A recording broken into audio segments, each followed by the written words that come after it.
സ്നേഹവന്ദനങ്ങൾ പ്രിയമുള്ളവരെ, എന്നെ തൊട്ട സന്ദേശത്തിൻ്റെ ഒരു പുതിയ എപ്പിസോഡിലേക്ക് എല്ലാ മാന്യപ്രേക്ഷകരെയും സ്വാഗതം ചെയ്യുകയാണ്. കഴിഞ്ഞ ദിവസം യാത്ര ചെയ്യുമ്പോൾ കേട്ട ഒരു പ്രസംഗം, അതാണ് ഇന്ന് ആസാദിയുടെ പ്രേക്ഷകരുമായിട്ട് പങ്കുവെക്കുവാൻ ആഗ്രഹിക്കുന്നത്. സാധാരണ യാത്ര ചെയ്യുമ്പോഴൊക്കെ എന്തെങ്കിലും ഒരു മെസ്സേജോ അല്ലെങ്കിൽ ഒരു ടെസ്റ്റിമണിയോ ഒക്കെ കാണുന്ന പതിവാണുള്ളത്. ആസാദിയുടെ ടെസ്റ്റിമണികളൊക്കെ പലരും ദീർഘയാത്ര ചെയ്യുമ്പോൾ കാറിലൊക്കെ ഇട്ട് കേൾക്കാറുണ്ട് എന്ന് പറഞ്ഞു കേട്ടിട്ടുണ്ട്. എൻ്റെ ഒരു ശീലം അതാണ്. അല്ലെങ്കിൽ ചില നല്ല പാട്ടുകൾ സെലക്ട് ചെയ്ത് നേരത്തെ തന്നെ വെച്ചിരിക്കും. ആ പാട്ടുകൾ കേട്ടുകൊണ്ട് യാത്ര ചെയ്യും. ഇപ്രാവശ്യം ഞാൻ ഇങ്ങനെ അല്പസമയങ്ങൾ യാത്ര ചെയ്യേണ്ടിയിരുന്നതുകൊണ്ട് ഒരു പ്രസംഗം, ഒരു മെസ്സേജ് കേൾക്കാമെന്ന് ആഗ്രഹിച്ചു. അപ്പോൾ മെസ്സേജ് ഏതെങ്കിലും ഒരു പാസ്റ്ററെ പ്രത്യേകിച്ച് അന്വേഷിച്ച് ഒരു മെസ്സേജ് അന്വേഷിച്ച് കണ്ടുപിടിച്ച് കേൾക്കുകയല്ല ചെയ്യുന്നത്. ഒരു ദൈവിക നിയോഗം പോലെ, ദൈവം നയിക്കുന്നത് പോലെ എന്നെ തുടരണമേ എന്ന ആഗ്രഹത്തോടെ ഒരു മെസ്സേജ് കേൾക്കുന്ന പതിവാണുള്ളത്.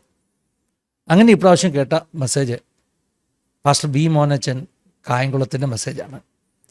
നമുക്കറിയാമല്ലോ, ബി മോനച്ചൻ പാസ്റ്റർ ക്രൈസ്തവ കൺവെൻഷൻ വേദികളിൽ വളരെ സുപരിചിതനാകുന്ന ദൈവദാസനാണ്. എൻ്റെ ചെറിയ പ്രായം മുതൽ അദ്ദേഹത്തിൻ്റെ പ്രസംഗങ്ങൾ കേട്ടിട്ടുണ്ട്. പ്രത്യേകിച്ചും 90കളിലൊക്കെ എൻ്റെ കോളേജ് വിദ്യാഭ്യാസത്തിൻ്റെ ആരംഭകാലത്തൊക്കെ ആദ്യമായിട്ട് ബി മോനച്ചൻ പാസ്റ്റർ ഞങ്ങളുടെ നാട്ടിലെ ഒരു കൺവെൻഷൻ വേദിയിൽ വന്ന് പ്രസംഗിക്കുന്നത് ഞാൻ ഓർക്കുന്നു. 35 വർഷം പഴക്കമുള്ളൊരു കാര്യമാണ് ഞാൻ ഈ പറയുന്നത്. അപ്പോൾ 35-40 വർഷം മുമ്പ് മുതൽ ക്രൈസ്തവ വേദികളിൽ നിറഞ്ഞു നിൽക്കുന്ന വളരെ വ്യത്യസ്തമാകുന്ന ഒരു ആഖ്യാന ശൈലിയുള്ള ദേവദാസനാണ് ബി മോനച്ചൻ പാസ്റ്റർ. ഞാൻ അദ്ദേഹത്തിൻ്റെ ആദ്യത്തെ പ്രസംഗം ഞങ്ങളുടെ നാട്ടിൽ നടന്നൊരു കൺവെൻഷനാണ് കേൾക്കുന്നത്. അന്ന് അദ്ദേഹം പറഞ്ഞ ഒരു ആശയം ഇപ്പോഴും മറക്കാതെ എൻ്റെ മനസ്സിൽ നിൽക്കുന്നുണ്ട്. ഞാൻ കൺവെൻഷന് പോകുമ്പോൾ എൻ്റെ പപ്പയ്ക്ക്, ആസാദിയുടെ പ്രേക്ഷകർക്ക് കുറച്ച് പേർക്കെങ്കിലും അറിയാമല്ലോ, എൻ്റെ പപ്പ പാരലൈസ് ആയിപ്പോയ വ്യക്തിയായിരുന്നു. ചലന സ്വാതന്ത്ര്യം കുറവായിരുന്നു. വീട് വിട്ട് അധികം വെളിയിൽ പോയില്ലായിരുന്നു.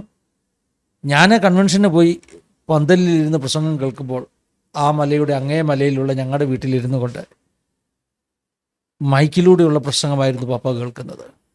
പ്രസംഗം കഴിഞ്ഞ് വന്നപ്പോൾ പപ്പ എന്നോട് പറഞ്ഞു, നല്ല വചന വെളിപ്പാടുള്ള ഒരു ദൈവദാസനാണല്ലോ. പ്രത്യേകിച്ചും അദ്ദേഹം അന്ന് പറഞ്ഞ ആ ആശയം, ഇപ്പോഴും ഞാൻ ഓർത്തിരിക്കുന്ന ആ ആശയം പപ്പയ്ക്ക് നന്നേ അങ്ങ് ഇഷ്ടപ്പെട്ടു. അന്ന് ഈ ഗൾഫ് യുദ്ധമൊക്കെ നടക്കുന്ന കാലമാണ്. അറിയാമല്ലോ, ഇറാഖ്, കുവൈറ്റിൽ നടത്തിയ ഇൻവേഷനൊക്കെ. അപ്പോൾ ആ കാലത്ത് ഈ എല്ലായ്പ്പോഴും മിഡിൽ ഈസ്റ്റിൽ എന്തെങ്കിലുമൊക്കെ യുദ്ധം ഉണ്ടാകുമ്പോൾ ആളുകൾ വേദപുസ്തക പ്രവചനങ്ങൾ അന്വേഷിക്കും. അങ്ങനെ ഇറാഖ് കുവൈറ്റ് യുദ്ധത്തിനെക്കുറിച്ച് വേദപുസ്തകത്തിൽ എഴുതിയിട്ടുണ്ടോ എന്ന ചോദ്യങ്ങളൊക്കെ ആളുകൾ ചോദിക്കുമ്പോൾ ആരോ ഒരാൾ ബി മോനച്ചൻ പാസ്റ്ററോട് ചോദിച്ചു പോലും, ഈ സ്കഡ് മിസൈലിനെ കുറിച്ച് വേദപുസ്തകത്തിൽ എഴുതിയിട്ടുണ്ടോ? അതായത് അന്ന് നമുക്കറിയാമല്ലോ, ഇറാഖ് ഉപയോഗിക്കുന്ന വളരെ ശക്തമായ ഇറാഖിൻ്റെ ഒരു മിസൈലായിരുന്നു സ്കഡ് മിസൈൽ. ഇസ്രായേലിന് നേരെയും മറ്റ് അവരുടെ വിരോധികൾക്കൊക്കെ നേരെ സ്കഡ് മിസൈൽ അവർ എഴുതിവിടുമായിരുന്നു. മോനച്ചൻ പാസ്റ്ററോട് ആരോട് ചോദിച്ചു, സ്കഡ് മിസൈലിനെ കുറിച്ച് വേദപുസ്തകത്തിൽ എഴുതിയിട്ടുണ്ടോ? അദ്ദേഹത്തിൻ്റെ മറുപടി ഉണ്ടല്ലോ, 91-ാം സങ്കീർത്തനത്തിൽ പകൽ പറക്കുന്ന അസ്ത്രത്തെയും. അപ്പോൾ ആകാശത്തൂടെ പറക്കുന്ന, പകൽ പറക്കുന്ന അസ്ത്രം, വേദപുസ്തകത്തിലെ അസ്ത്രം നമ്മുടെ സ്കഡ് മിസൈലാണെന്ന് ബി മോനച്ചൻ പാസ്റ്റർ അല്പം നർമ്മം കലർത്തി ആ ചോദിച്ച വ്യക്തിക്ക് പറഞ്ഞു കൊടുത്തപ്പോൾ ഒരുപക്ഷെ ചോദ്യം ചോദിച്ച ആളും ഒന്ന് പുഞ്ചിരിച്ചു കാണും. ബി മോനച്ചൻ പാസ്റ്ററെക്കുറിച്ചുള്ള ആദ്യത്തെ പ്രസംഗം ഓർമ്മയാണ് ആസാദിയുടെ പ്രേക്ഷകരുമായിട്ട് പങ്കുവെച്ചത്. ഇപ്രാവശ്യം ഞാൻ അദ്ദേഹത്തിൻ്റെ പ്രസംഗം കുറേ നാളായി കേട്ടിട്ട്, അപ്പോൾ പെട്ടെന്ന് എൻ്റെ യൂട്യൂബ് സ്ക്രീനിൽ ബി മോനച്ചൻ പാസ്റ്ററുടെ ഒരു കൺവെൻഷൻ പ്രസംഗം വന്നപ്പോൾ ഒന്ന് കേട്ട് കളയാമെന്ന് ചിന്തിച്ചു. പ്രസംഗം ഓൺ ചെയ്ത് അല്പം മുൻപോട്ട് ഫാസ്റ്റ് ഫോർവേഡ് അടിച്ചാണ് കേൾക്കുന്നത്. കാരണം പ്രസംഗത്തിൻ്റെ ഇൻട്രഡക്ഷനൊന്നും നമുക്ക് കേൾക്കണ്ട, അതിൻ്റെ ആ പ്രധാന ഭാഗം, അതിൻ്റെ ക്രീം നമുക്ക് കിട്ടിയാൽ മതി. അങ്ങനെ മുൻപോട്ട് ഓടിച്ചു വിട്ടപ്പോൾ ആദ്യം കേട്ടത് ഈ ഉസ കയറി പെട്ടകത്തെ പിടിച്ച ഭാഗമൊക്കെയാണ്. ആ ഭാഗമൊക്കെ കേട്ടപ്പോൾ ഒരു ചിരി പണ്ട് ഈ പറഞ്ഞതുപോലെ സ്കഡ് മിസൈലിന് ആൻസർ കൊടുത്തതുപോലെ നർമ്മം കലർത്തിയുള്ള ഭീമോനച്ചൻ പാസ്റ്ററുടെ ചില പ്രയോഗങ്ങളെക്കുറിച്ചുള്ള ഓർമ്മകൾ വന്നു. ആ പ്രസംഗം തന്നെ മുന്നോട്ട് കേട്ടുകളയാമെന്ന് ആഗ്രഹിച്ചു. ആദ്യമായിട്ട് ആ ക്ലിപ്പൊന്ന് കേൾക്കാം കേട്ടോ. ഏതായി ഈ ഉസ കയറി പെട്ടകത്തെ താങ്ങിയ കഥയും പെട്ടകത്തിൻ്റെ മഹത്വം എന്താണെന്നൊക്കെ അദ്ദേഹം പറയുന്ന ആ ഭാഗമൊന്ന് കേൾക്കാം. അത് കഴിഞ്ഞിട്ട് എനിക്ക് പറയാനുള്ളത് വളരെ പ്രധാനപ്പെട്ട ഒരു കാര്യമാണ്. ഈ മെസ്സേജ് എങ്ങനെ എന്നെ തൊട്ടു. ഈ ദിവസങ്ങളിൽ ഞങ്ങളുടെ വീട്ടിൽ ഞങ്ങൾ സംസാരിക്കുന്നത് ബോംബെയിലുള്ള വിശ്വാസികളൊക്കെ വറീഡാകുന്ന ചില വിഷയങ്ങൾ, അതിനൊക്കെ ഒരു മറുപടി പോലെയാണ് പ്രസംഗത്തിൻ്റെ ബാക്കി ഭാഗങ്ങളിലെ ചില വാചകങ്ങൾ ഞങ്ങളെ സ്പർശിച്ചത്. അതുകൂടെ നമുക്ക് പിന്നീട് കേൾക്കാം. എന്നാൽ ആദ്യമായിട്ട് ഈ ക്ലിപ്പ് നിങ്ങളൊന്ന് കണ്ടാട്ട് ഉസ കയറി പെട്ടകത്തെ താങ്ങിയ കഥയൊന്ന് കേട്ടാട്ട്. അപ്പം ഇവിടെ യഹോവയുടെ പെട്ടകം പാളയത്തിൽ വന്നപ്പോൾ ഇസ്രായേൽ മക്കൾ ഭൂമി കുലുങ്ങത്തക്കവണ്ണം ആർപ്പിട്ടു. അവർ ഭയപ്പെടുകയും ചെയ്തു. പക്ഷേ സംഭവിച്ചതെന്താണെന്ന് ചോദിച്ചാൽ ഇസ്രായേൽ ആ യുദ്ധത്തിൽ തോറ്റു. അതിൻ്റെ 1-ാം വാക്യം വായിച്ചാൽ അവർ എല്ലാം വായിക്കണമെന്നല്ലോ, ഞാൻ വേഗത്തിൽ പറഞ്ഞു വിടണമല്ലോ, സമയം പോന്നു. അവർ യുദ്ധത്തിന് പോയത് ദൈവത്തിൻ്റെ ദാസനായ ശമൂവേൽ പറഞ്ഞിട്ടാണ്. ആരാണ് ശമൂവേൽ? ദാൻ മുതൽ ബെർശേബ വരെ യഹോവയുടെ വിശ്വസ്ത പ്രവാചകൻ എന്നറിയപ്പെട്ടവൻ. അവൻ പറയുന്നെല്ലാം ഒത്തുവരുന്നു. അവൻ്റെ വചനങ്ങളൊന്നും നിഷ്ഫലമാകാൻ ദൈവം അനുവദിച്ചില്ല. അവൻ ശമൂവേലിൻ്റെ പ്രവചനം വന്നിട്ടാണ് പോയത്. പക്ഷേ ഇസ്രായേൽ തോറ്റപ്പോൾ അവിടെ ചോദിച്ചു, തോക്കാൻ കാര്യം എന്താ? ഉടനെ അവർ പറഞ്ഞു, യഹോവയുടെ പെട്ടകം നമ്മുടെ മധ്യ ഇല്ലാത്തത് കൊണ്ടാണ് തോറ്റത്. അങ്ങനെ അവർ പെട്ടകം വരുത്തിച്ചു. പെട്ടകം വന്നിട്ടും അവർ തോറ്റെന്ന് മാത്രമല്ല, കുറച്ച് പേരും കൂടെ കൂടുതൽ മരിച്ചു. യഹോവയുടെ പെട്ടകം പിടിക്കപ്പെട്ടു. ഇപ്പം ഞാൻ ചോദിച്ചു, കർത്താവേ, ഇവർ തോക്കാൻ കാര്യം എന്താ? അതിനേക്കാൾ വലുത് പെട്ടകം പിടിക്കപ്പെടാൻ കാര്യം എന്താ? അതിന് കാരണം ഇത്രയേ ഉള്ളൂ. പെട്ടകം ഡ്രൈവിംഗ് സീറ്റിൽ ഇരുന്ന 2 ഗുണപ്പെടാത്തവന്മാരായിരുന്നു. സ്വതന്ത്രം ഒഫ്നിയും വിനേഹാസും. പെട്ടകം പിടിക്കപ്പെട്ടു, ഇസ്രായേൽ തോറ്റു. അപ്പോൾ ദൈവം തമ്പുരാനെ ദൈവത്തിൻ്റെ പെട്ടകം തന്നെ ചെയ്തച്ചാ. അപ്പം കർത്താവിനോട് പറഞ്ഞ കാര്യം പറയില്ല, ഒരു സ്വത്രം പറഞ്ഞുകൊണ്ടിരിക്കണം. എന്താണെന്നറിയാമോ മോനെ? ഇസ്രായേൽ മക്കൾ യുദ്ധം ചെയ്തായിരുന്നെങ്കിൽ അത് ബോർഡർ യുദ്ധമേ നടക്കത്തുള്ളൂ. ഇസ്രായേൽ മക്കൾ പോയി ഫിലിസ്തീനയുടെ ബോർഡറിൽ യുദ്ധം ചെയ്യത്തുള്ളൂ. പക്ഷേ യഹോവയുടെ പെട്ടകന്മാർ പിടിച്ചുകൊണ്ട് പോയപ്പം ഇത് കൊണ്ടുവച്ചിടത്തെല്ലാം കൂട്ടഹങ്കാരമായി. യഹോവയുടെ കൈ അവരുടെ മേൽ ഭാരമായി. എവിടെയൊക്കെ കൊണ്ടുവച്ചേ? എക്രോനിൽ കൊണ്ടുവച്ചു, അസ്തോത്തിൽ കൊണ്ടുവച്ചു, ഗത്തിൽ കൊണ്ടുവച്ചു. സകലയിടത്തും ദൈവകരം ഭാരമായി. പരിശുദ്ധാത്മാവ് പറഞ്ഞു, യഹോവയുടെ പെട്ടവർ പിടിച്ചുകൊണ്ട് പോയതുകൊണ്ട് ഇസ്രായേൽ ജനത്തിന് ചെയ്യാൻ കഴിയാത്തത് യഹോവയുടെ പെട്ടകം കടന്നുപോയി ചെയ്തിട്ട് മടങ്ങി വന്നു. Hallelujah. New life Christian church of ഗോഡിൻ്റെ ജനറൽ കൺവെൻഷൻ്റെ 4-ാം രാത്രിയിൽ ഇന്ന് രാത്രി ഞാൻ യേശുവിൻ്റെ നാമത്തിൽ വിളിച്ചു പറയുന്നു, നീ കരഞ്ഞാൽ, നീ പ്രാർത്ഥിച്ചാൽ, നീ ഇടിവിൽ നിന്നാൽ, നിനക്ക് കടന്നു ചെല്ലാൻ കഴിയാത്ത മണ്ഡലങ്ങളിൽ ദൈവത്തിൻ്റെ കരം കടന്നു എന്ന് ചില ചെയ്തിട്ട് മടങ്ങി വരാൻ പോകുന്നെന്ന് പരിശുദ്ധാത്മാവ് ആലോചന പറയുന്നു.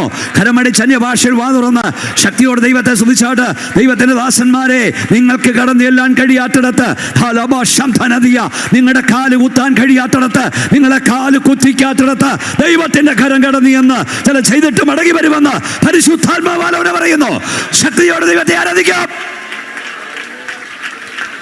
Hallelujah, hallelujah. യഹോവയുടെ പെട്ടകം കടന്നു എന്നിടത്തെല്ലാം കൂട്ടസംഹാരം നിരച്ചു. ഒടുവിൽ അവർ പറഞ്ഞു, ഈ പെട്ടകം നമുക്ക് തിരിച്ചുവിടാം. ഈ പെട്ടകം അബീനാദാം എന്നൊരുവന്റെ വീട്ടിൽ കൊണ്ടുവച്ചു. എത്ര നാൾ വെച്ചെന്നറിയാമോ? 20 വർഷം. 1-2 വർഷമല്ല, 20 വർഷം. 20 വർഷം അബീനാദാമിൻ്റെ വീട്ടിൽ ഈ പെട്ടകം ഇരിക്കുമ്പോൾ ദൈവത്തിൻ്റെ ദാസനായ ദാവീദ് രാജസ്ഥാനത്ത് വന്നു കഴിഞ്ഞപ്പോൾ അദ്ദേഹത്തിന് തോന്നി ഈ പെട്ടകം എടുക്കണമെന്ന്.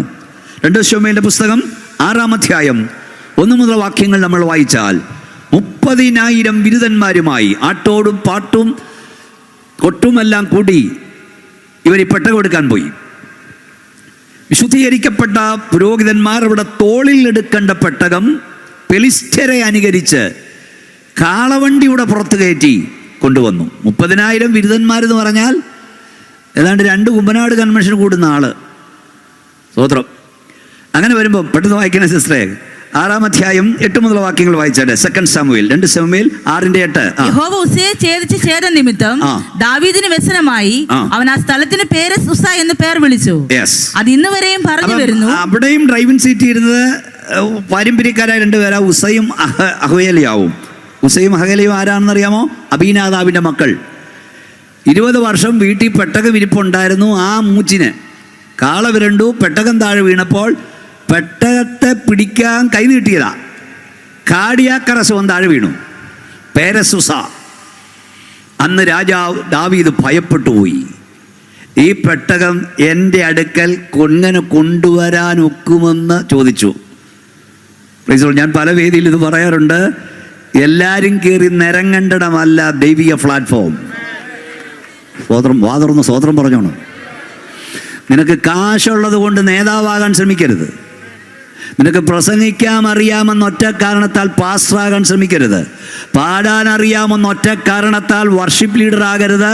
കൊട്ടാൻ അറിയാമെന്ന ഒറ്റ കാരണത്താൽ ദൈവസഭയിൽ ആരാധന ലീഡ് ചെയ്യരുത്. ഇത് അഭിഷക്തന്മാർ ചെയ്യേണ്ടതാണ്. ഇത് നിയോഗമുള്ളവൻ ചെയ്യേണ്ടതാണ്. ഇത് ദൈവം കണ്ടവൻ ചെയ്യേണ്ടവനാണ്. കരങ്ങളടിച്ച് വാതുറന്ന് ശക്തിയോടെ അല്പനിമിഷം ദൈവത്തെ മഹത്വപ്പെടുത്തിയാട്ട് ഇതെല്ലാവരും കയറി നിറങ്ങണ്ടമല്ല, ആത്മീയ പ്ലാറ്റ്ഫോം. ഇത് അഭിഷേകമുള്ളവൻ ചെയ്യേണ്ടതാണ്. അപ്പോൾ നിങ്ങൾ ആ ഭാഗം കേട്ട് കഴിഞ്ഞല്ലോ. ഈ ഭാഗം കേട്ടപ്പോൾ ഉണ്ടായ ഒരു സന്തോഷം, പഴയ ഓർമ്മകളൊക്കെ ഒന്നുകൂടെ തിരിച്ചു വന്നതുകൊണ്ട് മെസ്സേജ് മുൻപോട്ട് ഞാൻ കേൾക്കുകയാണ് ചെയ്തത്. പക്ഷെ അത് പരിശുദ്ധാത്മാവിൻ്റെ ഒരു നിയോഗമായിരുന്നു. എന്നെ തൊട്ട സന്ദേശം എന്ന വിധത്തിൽ ഇന്ന് ആ സന്ദേശം പ്രേക്ഷകരിലേക്ക് കൊണ്ടെത്തിക്കുവാൻ അത് കാരണമായി തീർന്നു. ഞാൻ പറഞ്ഞല്ലോ, ഈ ദിവസങ്ങളിലെ മുംബൈയിലുള്ള ദൈവമക്കളൊക്കെ വളരെ സങ്കടകരമാകുന്ന ഒരു അവസ്ഥയിലൂടെ കടന്നു പോവുകയാണ്. നെഹമ്യാവിന് ജെറുസലേമിലുള്ള ആ ഒരു ഇസ്രായേൽ മക്കളുടെ ജീവിതാനുഭവങ്ങളെക്കുറിച്ച് വാർത്ത കേട്ടപ്പോൾ, അവർ മഹാകഷ്ടത്തിലായിരിക്കുന്നുവെന്ന് കേട്ടപ്പോൾ എന്നൊക്കെ പറയുന്നത് പോലെ നോർത്ത് ഇന്ത്യയിൽ പല ഭാഗത്തും സുവിശേഷ വിരോധികളുടെ പ്രവർത്തനമുണ്ട്. മുംബൈയിൽ അത്ര കണ്ടില്ലായിരുന്നു. പക്ഷേ ഈ ദിവസങ്ങളിൽ ഒരു അൺട്രസ്റ്റ് മുംബൈയിലെ വിശ്വാസികൾ അനുഭവിച്ചു കൊണ്ടിരിക്കുകയാണ്. അതുകൊണ്ടൊക്കെ തന്നെ മുംബൈയിലുള്ള പാസ്റ്റേഴ്സും ഞങ്ങളെപ്പോലുള്ള ദൈവദാസന്മാരും ഒക്കെ വളരെയധികം സങ്കടപ്പെടുന്ന സമയമാണ്. കഴിഞ്ഞ ദിവസം സാൻഡി ഒരു വാർത്ത എന്നെ കാണിച്ചിട്ട് പറഞ്ഞു, ഇത് വളരെ സങ്കടകരമായ വാർത്തയാണല്ലോ.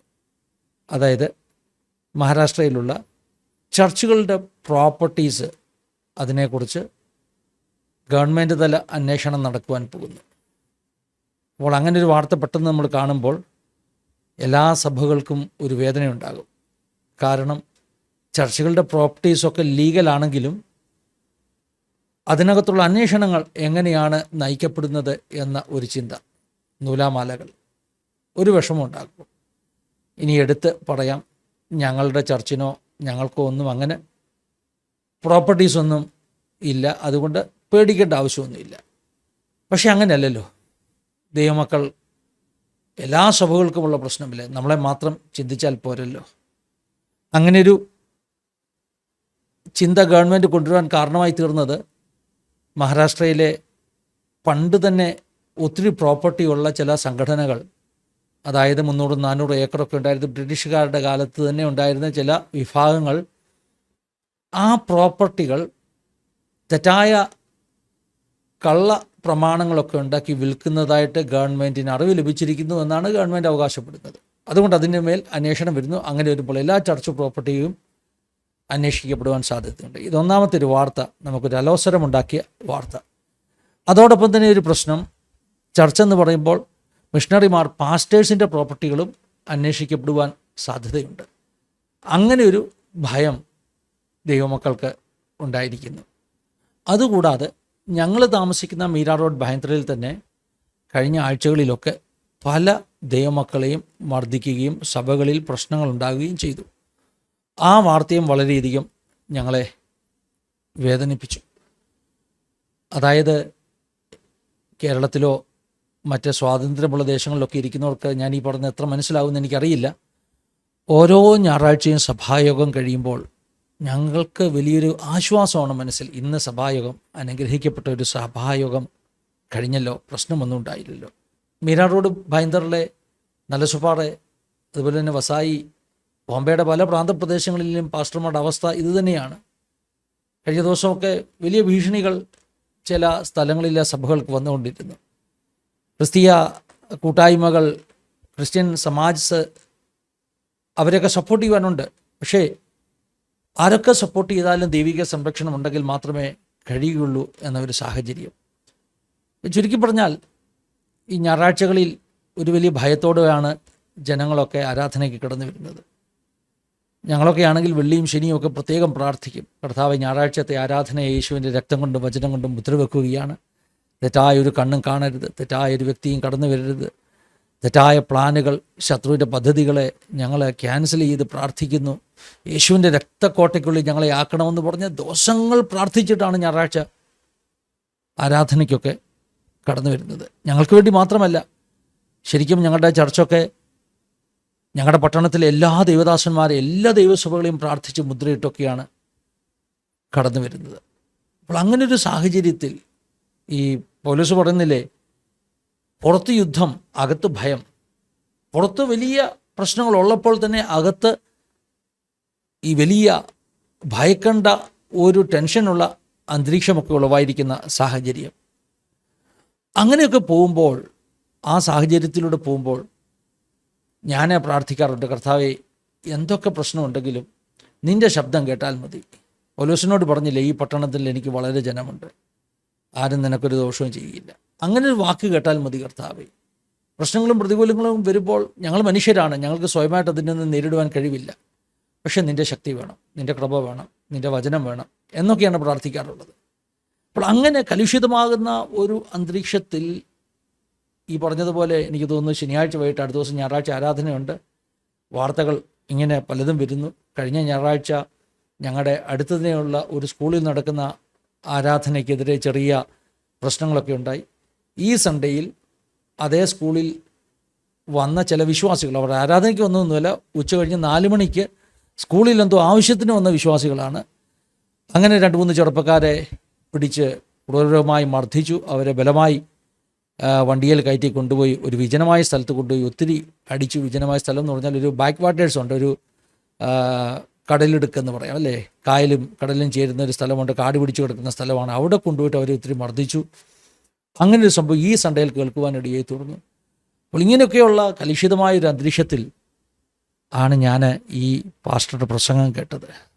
നമ്മളെക്കുറിച്ച് ദൈവത്തിന് പദ്ധതി ഉണ്ടെങ്കിൽ ശത്രു എന്തൊക്കെ ചെയ്താലും അതൊന്നും വിജയിക്കത്തില്ല എന്ന ഉറപ്പ് തരുന്ന വാക്കുകൾ അത് ഹൃദയത്തിൽ പതിക്കുവാനിടയായി തീർന്നു.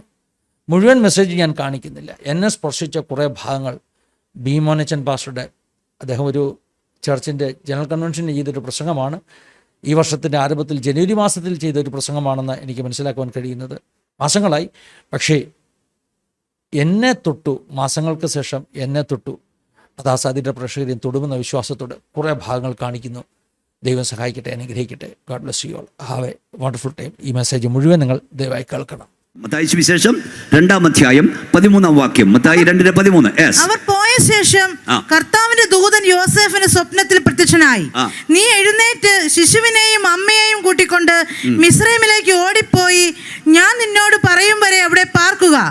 ഹെരോദാവ് ശിശുവിനെ നശിപ്പിക്കേണ്ടതിന് അവനെ അന്വേഷിപ്പാൻ യേശുവിനെ തെരഞ്ഞ കൂട്ടർ ഹെരോദാവും കൂട്ടരുമായിരുന്നു. എന്തിനു വേണ്ടി തിരയുന്ന അവിടെ ഉണ്ട്? അവനെ നശിപ്പിക്കാൻ വേണ്ടി തിരഞ്ഞു, അവനെ കൊല്ലുവാൻ വേണ്ടി തിരഞ്ഞു. അല്ലെങ്കിൽ ഒന്നുകൂടെ പറഞ്ഞാൽ, സമയത്തിന് മുമ്പ് അവനെ കൊല്ലുവാൻ തിരഞ്ഞു, അവനെ നശിപ്പിക്കുവാൻ തിരഞ്ഞു. ഈ കൺവെൻഷൻ്റെ 4-ാം രാത്രി ഗ്രൗണ്ടിൽ വന്ന ദൈവമക്കളോട് ഞാൻ പറയാം, സമയത്തിന് മുമ്പ് നിന്റെ തലമുറയെ തകർക്കാൻ പിശാച് പദ്ധതിയിടും. എന്നാൽ ദൈവം ആ പദ്ധതി കേൾപ്പിക്കില്ല. ഓ, ശക്തിയോട് ദൈവത്തെ സ്തുതിച്ചേ. ഇസ്രായേൽ പറയേണ്ടതെന്നാൽ, എൻ്റെ ബാല്യം മുതൽ പലപ്പോഴും ശത്രു എന്നെ ഉപദ്രവിച്ചു, എങ്കിലും അവനെന്നെ ജയിച്ചില്ല. കർത്താവിനോട് പറയാൻ, നിനക്കൊരു തലമുറ ഉണ്ടാകാതിരിക്കാൻ അവൻ നോക്കി, അവൻ വളരാതിരിക്കാൻ നോക്കി, നീ ജനിക്കാതിരിക്കാൻ നോക്കി. എന്നാൽ അവൻ്റെ സകല പദ്ധതിയും തകർത്തുകൊണ്ട് ഈ ഭൂമിയിൽ ജനിപ്പാനും ജീവിപ്പാനും ദൈവം കൃപ നൽകി.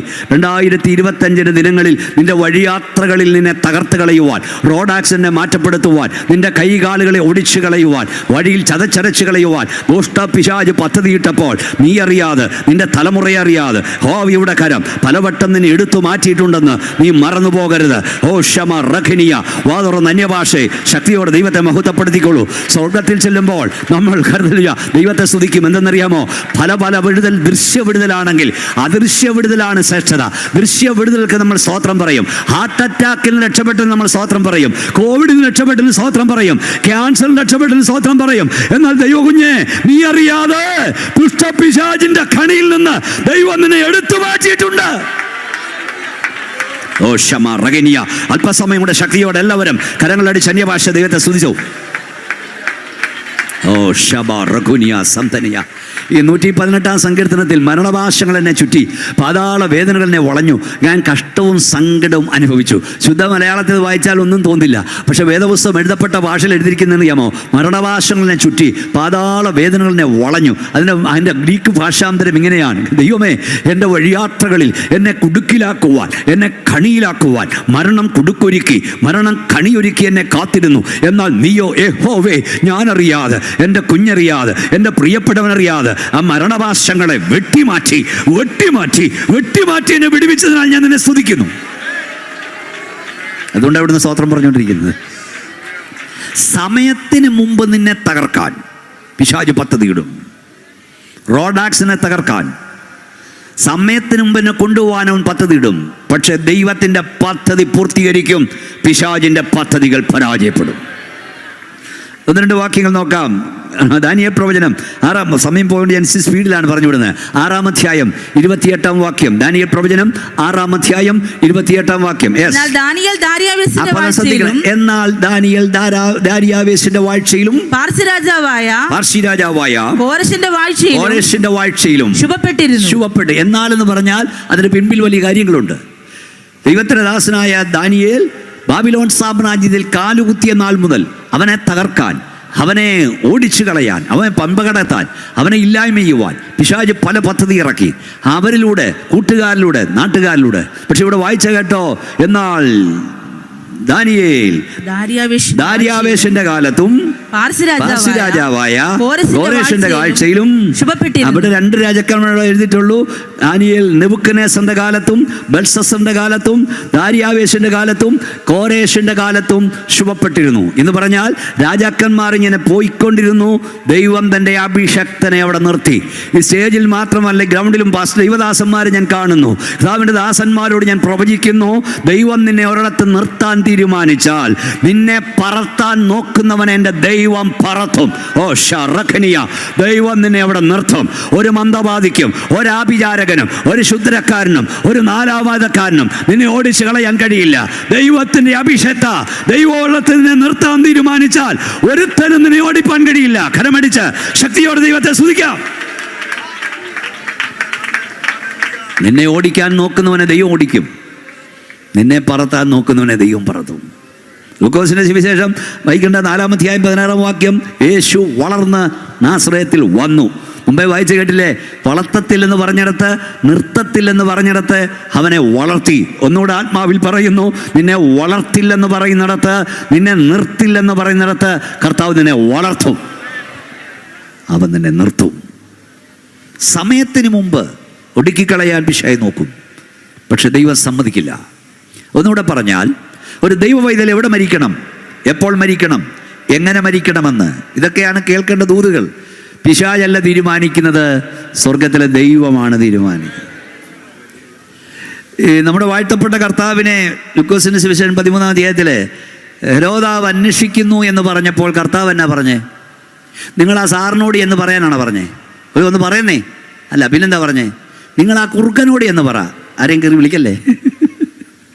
ഇന്നും നാളെയും മറ്റേനാളും ഞാൻ പ്രസംഗിക്കും, മറ്റേനാളിൽ പ്രസംഗം സമാപിപ്പിക്കും എന്ന് പറഞ്ഞാൽ നമ്മുടെ കർത്താവിനറിയാം എവിടാ മരിക്കാൻ പോന്നേ, എപ്പോഴാ മരിക്കാൻ പോന്നേ, എങ്ങനാ മരിക്കാൻ പോന്നേ. ഒന്നുകൂടെ ഞാൻ പറയും, ഗ്രൗണ്ടിൽ നിന്ന് ദൈവത്തിന് സ്തോത്രം പറയുന്ന ദൈവമക്കൾ എവിടെ മരിക്കണമെന്ന്, ഈ ഗ്രൗണ്ടിലുള്ള ദൈവദാസന്മാർ, സ്റ്റേജിലുള്ള ദൈവദാസന്മാർ എവിടെ മരിക്കണമെന്ന്, എപ്പോൾ മരിക്കണമെന്ന്, എങ്ങനെ മരിക്കണമെന്ന് പിശാചല്ല തീരുമാനിക്കുന്നത്, സ്വർഗത്തിലെ ദൈവമാണ്.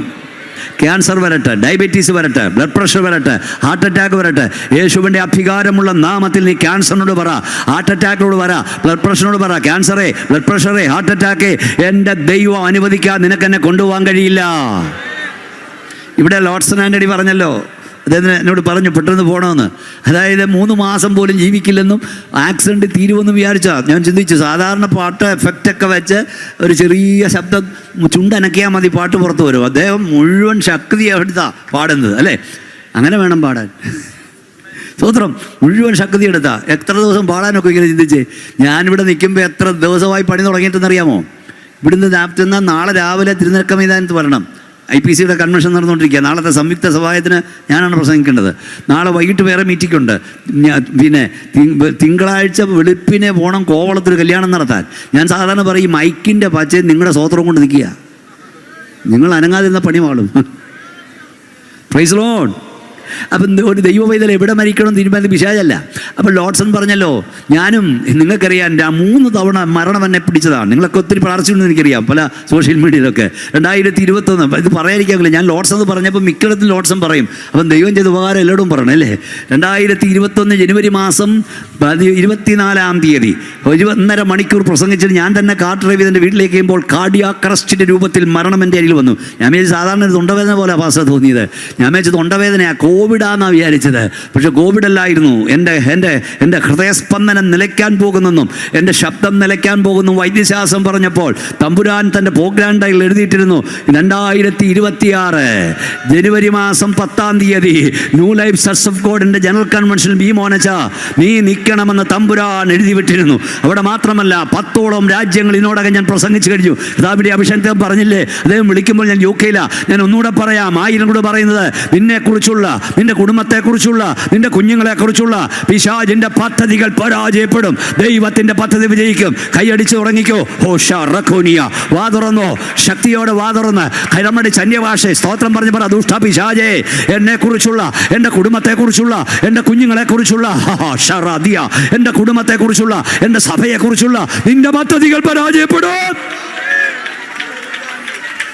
ദൈവത്തിന്റെ പദ്ധതി വിജയിക്കും. ഒരു ദൈവം ഇതിൽ എവിടെ മരിക്കണമെന്ന് സാത്താനല്ലതിന്. ആരാണ്ടൊക്കെ പറഞ്ഞു വഴിയിൽ ഉടനെ ഒരാൾ ആക്സിഡൻറ്റ് മരിച്ചോണ്ട് സാത്താൻ. No no no no. ഒരു ദൈവദാസൻ എവിടെ എപ്പം മരിക്കണമെന്ന് പിശാചല്ല തീരുമാനിക്കുന്നത്, ദൈവമാ. പിന്നെ വാഹനം ഓരോരുത്തർക്കും ഓരോന്ന് വരും, അതിനപ്പുറം ഒന്നും ചിന്തിക്കണ്ട. പിശാചിന് കഴിയില്ല. പിന്നെ ഒരു കാര്യമുണ്ട്, ഈ ദൈവത്തിൻ്റെ ദാസനായ വിയോ തോമസിനെ കണ്ടിട്ടും കേട്ടിട്ടുള്ള കുറച്ച് പേരെങ്കിലും ഇവിടെ കാണും. അദ്ദേഹം ഭയങ്കര പ്രസംഗിനാണ്.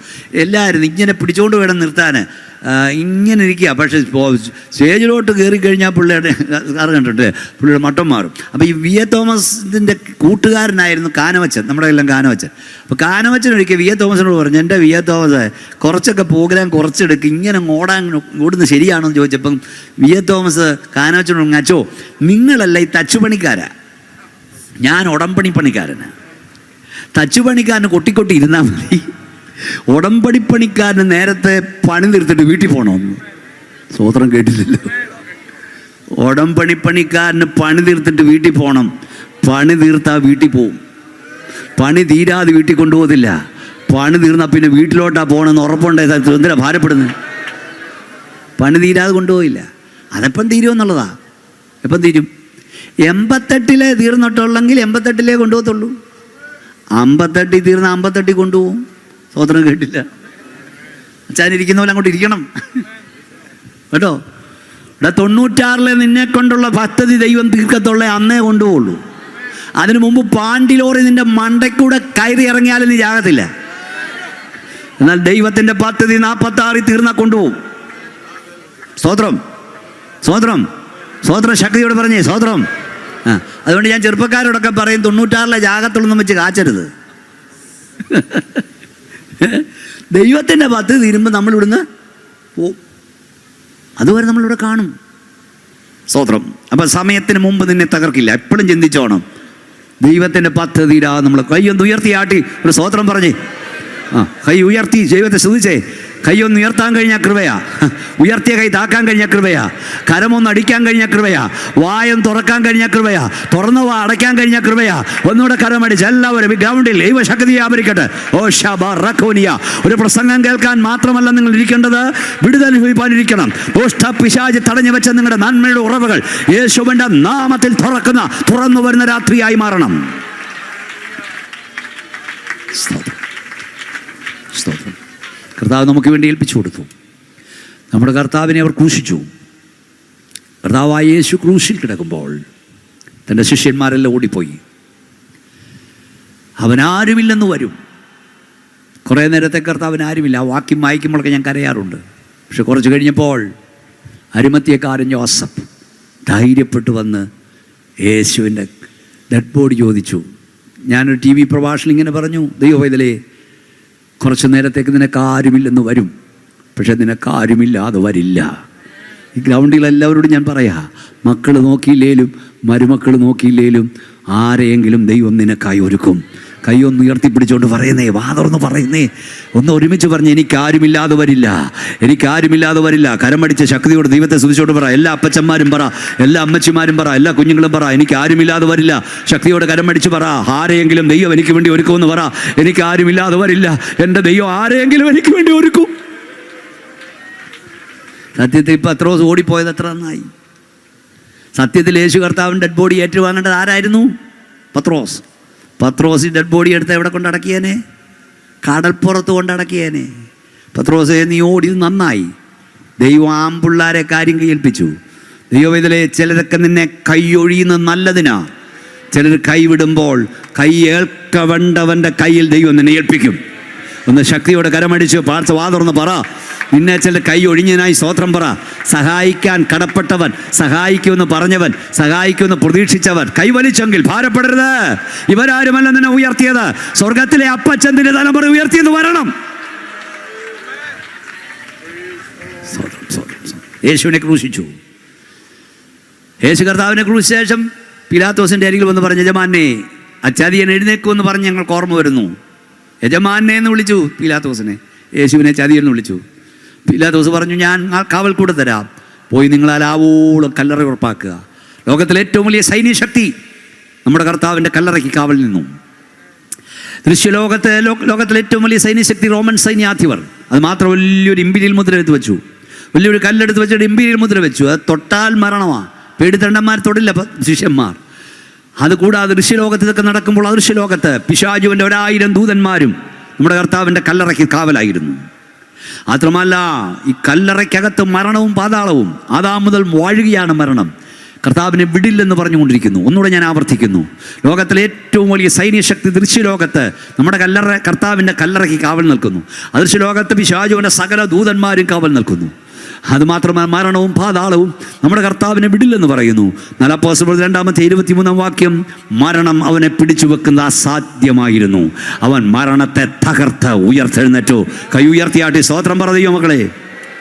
2 കാര്യങ്ങൾ പറഞ്ഞിട്ട് ഞാൻ ഈ പ്രഭാഷണം അവസാനിപ്പിക്കാം. ഒന്ന്, നമ്മുടെ വാഴ്ത്തപ്പെട്ട കർത്താവ് ഉയർത്തെഴുന്നേൽക്കാതിരിപ്പാൻ എന്തെല്ലാം ചെയ്യാമോ അതെല്ലാം പിശാച് ചെയ്തു. അതെല്ലാം എൻ്റെ കർത്താവ് നോക്കിക്കൊണ്ടിരുന്നു.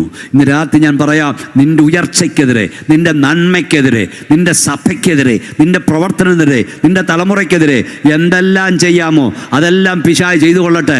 എന്നാൽ ജയം സാത്താനല്ല, ജയം യേശുവിനത്രേ. കൈ ഉയർത്തി വാതുറന്ന് പറ, കരമടിച്ച് വാതുറന്ന് ഓ ഷറഗനിയ, യേശുവിൻ്റെ നാമത്തിൽ പറ, ദുഷ്ടപിശാചേ, നിനക്ക് എനിക്കെതിരെ എന്തൊക്കെ ചെയ്യാമോ അതെല്ലാം ചെയ്തോ. എന്നാൽ ജയം നിനക്കല്ല, യേശുവിനാ. ജയം പിശാചിനല്ല, യേശുവിനാ. ജയം സഭയ്ക്കാ.